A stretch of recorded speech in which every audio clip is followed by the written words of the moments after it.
천문학자들은 이 천체에 삼위 아틀라스라는 이름을 붙였다.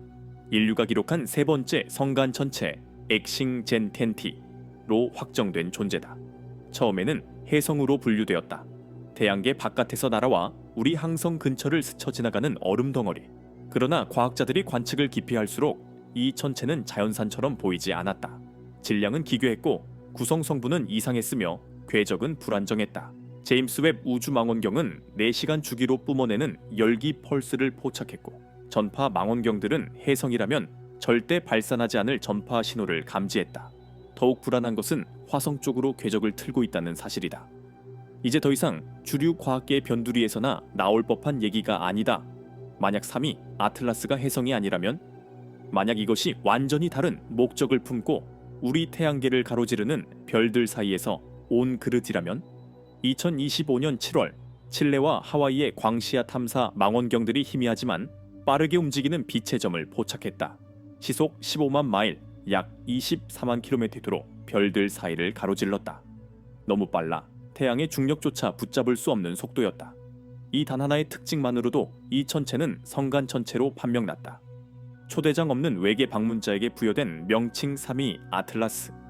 3위는 세 번째로 확인된 성간 천체를 의미하며 앞선 두 개체는 2017년에 오umuamua, 오umuamua와 2019년에 보리소프로였다.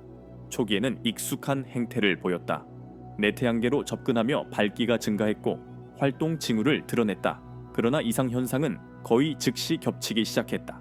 대부분의 혜성은 밝기가 불규칙하게 변한다. 표면의 얼음이 무질서하게 분출하며 기체를 방출하고 이로 인해 광도 변화와 긴 꼬리가 생긴다.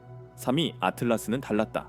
밝기는 안정적으로 상승한 후 평탄하게 유지되었는데 예측치보다 3배나 높았음에도 혜성의 꼬리는 전혀 없었다. 망원경으로는 꼬리 대신 단단하게 응집된 빗덩이가 보였고 그 주위에는 눈물방울 모양의 고치가 둘러싸고 있었다. 마치 무언가에 차폐되거나 감싸인 듯한 모습이었다. 적외선 스캔 결과 여론은 표면이 아니라 내부 깊숙이 집중되어 있었다.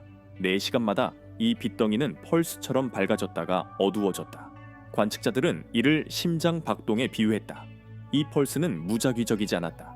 시간 간격이 정확히 유지되었고 며칠에 걸친 관측 동안 단 한 번도 어긋나지 않았다. 동시에 전파 망원경들도 같은 리듬으로 협대역 전파 폭발을 포착했다. 열기 펄스와 전파 펄스가 하나의 시계를 공유하고 있는 셈이었다. 플라즈마와 태양풍의 상호작용으로 노이즈가 발생할 수는 있지만 이처럼 기계적으로 규칙적인 리듬은 절대 아니다. 천문학자들은 처음으로 마주해야 했다. 삼위 아틀라스는 단순히 혜성 같지 않다는 수준을 넘어 오히려 무언가 조직적으로 만들어진 듯한 존재였다. 과학자들이 질량을 계산했을 때 미스터리는 더욱 깊어졌다. 밝기와 운동을 기준으로 삼위 아틀라스의 질량은 330억 톤을 넘었다. 핵의 크기 대비 이는 일반적인 혜성에 비해 지나치게 무거운 수치였다. 화학 조성 또한 더욱 기이했다. 태양계 대부분의 혜성이 주로 물 얼음으로 이루어진 반면 이 혜성은 이산화탄소가 압도적으로 많았으며 CO2와 H2O 비율이 약 8조 1에 이르렀다. 지금까지 이런 불균형을 보인 혜성은 없었다. 이는 불편한 질문을 낳았다. 이 혜성은 완전히 다른 행성계에서 탄생한 것인가? 아니면 이런 조성은 의도적으로 선택되고 배열된 결과인가? 8월 중순, 이 이상한 혜성은 전환점을 맞았다. 제임스 웹 우주망원경이 갑작스러운 플레어를 포착한 것이다. 열적외선과 가시광선 대역에서 전체 밝기가 40% 급등했다. 동시에 궤도 데이터는 3위 아틀라스가 방향을 틀었음을 보여주었다. 제트 분사 불균형으로 인한 무작위 표류가 아닌 날카로운 경로 수정이었으며 황도면으로 접근하는 움직임이었다. 타이밍이 지나치게 정확해 우연으로 보기 어려웠다. 내부에 무언가가 작동했고 천체는 그에 따라 길을 바꾼 것이다. 수세기 동안 혜성은 종종 징조로 여겨졌다. 중국 고전은 혜성 쓸별로 그 모양을 기록하며 기근과 혼란을 상징했고 중세 유럽의 테피스트리에서는 불타는 검처럼 묘사되며 정복을 예고했다. 오늘날 우리의 두려움은 더 이상 신비롭지 않지만 그 무게는 결코 가볍지 않다. 다른 항성계에서 온 물체가 우리 문턱에서 궤도를 바꿀 때 현대 과학도 속수무책이다. 제트 분사로 혜성을 미세에 조정할 수는 있지만 이런 정밀도는 불가능하며 태양에서 이 먼 거리에서는 더더욱 그렇다. 8월 말 분광학은 더욱 불안한 신호를 던졌다. 표면 반사율이 금속 합금과 일치했으며 일부는 첨단 제조에 쓰이는 히토류 원소와 유사했다. 어떤 흡수 특성은 이론 논문에서만 존재하던 기묘한 양자 구조를 암시하기까지 했다. 자연계에서는 관측된 적 없는 현상이었다. 이건 우연인가? 성간 화학에 기이한 변주인가? 아니면 탄생이 아닌 제조의 흔적인가? 그리고 가장 경계를 불러일으킨 예측이 뒤따랐다. 수정된 3위 아틀라스의 궤적은 화성과의 교차선을 향하고 있었다. 지구가 아닌, 적어도 지금은 아닌 화성이었다. 10월 하순, 이 붉은 행성에 근접할 것이 예측되었다. 가까이 스쳐 지나가면 인류 최초로 성간 방문객을 근접 연구할 기회가 되겠지만 충돌할 경우 화성의 재앙적 결과를 초래할지도 모른다. 아니면 모든 것을 뒤바꿀 수도 있다. 그것이 정말 무엇이냐에 따라 추측은 급속히 양극화되었다. 한 진영은 자연적 설명을 고수했다. 아마도 내부가 기이한 얼음 공동으로 가득 차 열팽창과 수축을 반복하며 주기적인 열맥박과 전파맥박을 만들어낸다는 것이다. 혹은 지하 분출물이 교묘한 각도로 간헐적으로 뿜어져 나와 항로 변경을 일으킨다는 설명도 있었다. 이런 관점에서 3위 아틀라스는 여전히 혜성이다. 다만 역사상 가장 기묘한 혜성일 뿐, 다른 진영은 더욱 음침하면서도 비범한 가설을 선호했다. 열과 전파의 초화, 금속 합금 같은 반사, 목적을 가진 궤도 변경, 길을 잃은 얼음 덩어리보다는 의도를 가진 지문처럼 보인다는 것이다. 고대에 침묵하는 그릇이 화성을 향해 접근하고 있다는 생각이었다. 역사는 이 생각이 근거 없지 않음을 보여주었다. 2017년 최초의 성간 방문객 오umu아무아가 태양계를 스쳐 지나갔다. 수수께끼 같은 파편처럼 길쭉한 시가 모양에 회전하며 구르고 있었다. 꼬리도 분출 흔적도 없었지만 중력으로 설명할 수 없는 가속이 나타났다. 과학계는 온갖 가설을 동원했다. 수소가스 탈출, 초박형 도치 관갑을 받은 것, 모두 허점과 억지가 가득했다. 당시 하버드 천문학자 아비 로브는 공개적으로 오umu아무아가 탐사기일 수 있다고 주장했다.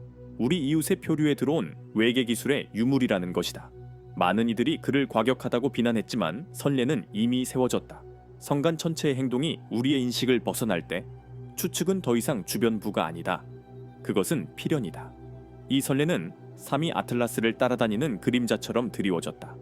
첫 번째가 이상한 존재더였다면 배제하기 더 어려운 이상 현상을 보이는 또 다른 방문객이 나타났을 때 우리는 어떻게 느껴야 할까? 심장 박동 같은 맥동, 전파 폭발, 날카로운 궤도 변경, 금속 같은 반사.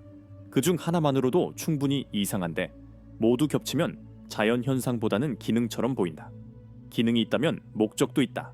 이것이 바로 그릇 가설의 기원이다. 인간으로 하여금 SF 영화 밖에서는 진지하게 고민해 본 적 없는 문제들과 마주하게 만든다. 만약 정말 우주선이라면 무엇을 위해 온 것인가? 탐사일까? 별과 대기를 기록하기 위해 성간을 건너온 측량 탐침인가? 관측일까? 우리보다 훨씬 오래된 문명의 데이터를 보고하는 침묵하는 기계인가? 번식일까?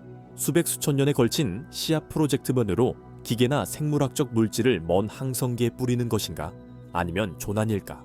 창조주가 사라진 후에도 자동 시스템으로 표류하는 시간에게 버림받은 유령선인가?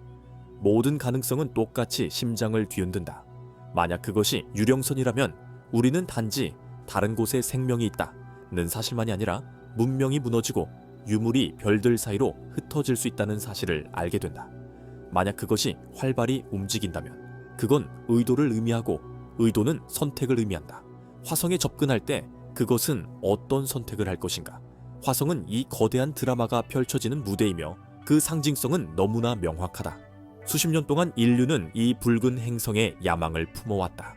로버들이 먼지 평원을 기어다니며 흙과 바위를 파헤쳐 물과 유기물을 찾았고 주요 우주기관들은 화성에 인간을 보내 신화의 영역에서 거주 가능한 영역으로 끌어내려는 계획을 세웠다.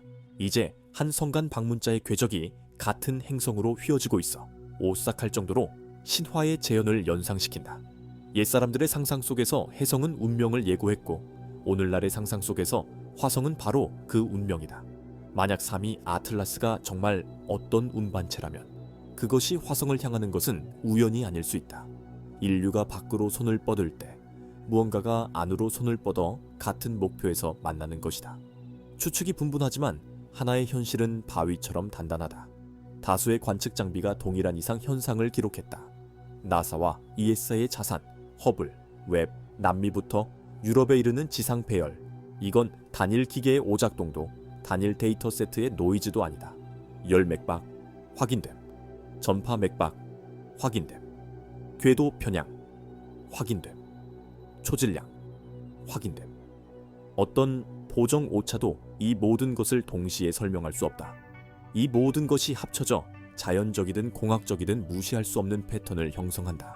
가장 안전한 방법은 이를 주시하는 것이다. 각 망원경은 대규모로 재할당되고 있으며 이런 규모는 보통 행성 방어 훈련에서나 볼 수 있다. 관련 주파수를 커버할 수 있는 모든 장비가 방문객을 향해 있다. 데이터 파이프라인은 실시간에 가깝게 교차 검증되어 오해를 피하기 위해 긴축되었다. 잠재적 충돌을 주시하는 행성 방어 사무소도 이제 시뮬레이션을 시작했다. 이 정도 질량의 물체가 화성 근처에서 부서진다면 무슨 일이 벌어질까? 하지만 시간은 무자비하다. 3위 아틀라스는 곧 화성과 가장 가까운 순간에 도달할 것이다. 이런 성간 기회는 한 세대에 한 번이 아니라 수백 년, 어쩌면 수천 년에 한 번 있을까 말까 한 것이다. 그리고 신중한 과학 너머 속삭임이 점점 커지고 있다. 일부 이론가들은 이 동기화된 맥동이 우연이 아니라 신호, 즉 비컨으로서 의도적으로 보여지는 것이라고 주장한다. 열과 전파의 동조 공명은 이미 자연적 설명을 한계까지 밀어붙였다. 만약 그렇다면 궤도 변경은 제트 추진의 우연이 아니라 인위적인 조종일 것이다. 이 빛 아래에서 화성은 무작위 목표가 아닌 의도적으로 선택된 만남의 지점처럼 보였다. 만약 사실이라면 우리는 더 이상 우주적 경위의 관측자가 아니라 만남이라는 각본의 참여자가 된다. 이 생각만으로도 가장 이성적인 사람조차 소름이 끼칠 것이다. 침묵하며 거대한 그릇 같은 것이 시속 수십만 마일의 속도로 화성을 향해 접근하고 있다고 상상해보라. 만약 그것이 자연물이라면 부서지거나 스쳐 지나갈 뿐 과학자들에게는 수많은 수수께끼와 데이터만을 남길 것이다. 그러나 그것이 자연을 초월한 것이라면 역사는 그 도착과 함께 분수령을 맞이할지도 모른다. 3위 에이트랏 이전에는 인류가 우주에 생명이 존재하는지 추측했지만 3위 에이트랏 이후에는 그 질문에 대한 대답이 더 이상 속삭임이 아니라 부인할 수 없는 현존으로 울려 퍼질 테니 우리는 혼자인가라는 불안에서 우리는 더 이상 혼자가 아니다 라는 대리부르의 도약은 인류 역사상 유일무이한 경계선이다. 이는 단순한 과학적 발견이 아니라 문명의 문턱이다. 그래서 전 세계가 숨을 죽인다. 과학자들은 풀리지 않는 수수께끼를 해석하기 위해 분초를 다투고 정부는 무엇을 공개하고 무엇을 숨길지 고민하며 사람들은 최신 소식과 증거를 기다리며 정보의 흐름을 끊임없이 새로 고친다. 이 모든 것 위로 3위 에이트라는 여전히 흔들림 없이 접근한다. 열과 전파의 심장박동으로 허공을 가로지르며 혜성인가 그릇인가 자연의 방랑자인가 아니면 누군가가 만든 우주선인가 그 차이가 모든 것을 결정한다. 지금으로선 데이터가 아직 판결을 내리지 않았지만 궤적은 이미 명확하다. 화성이 앞에 있다. 그리고 그곳에 어쩌면 답이 있을지도 모른다.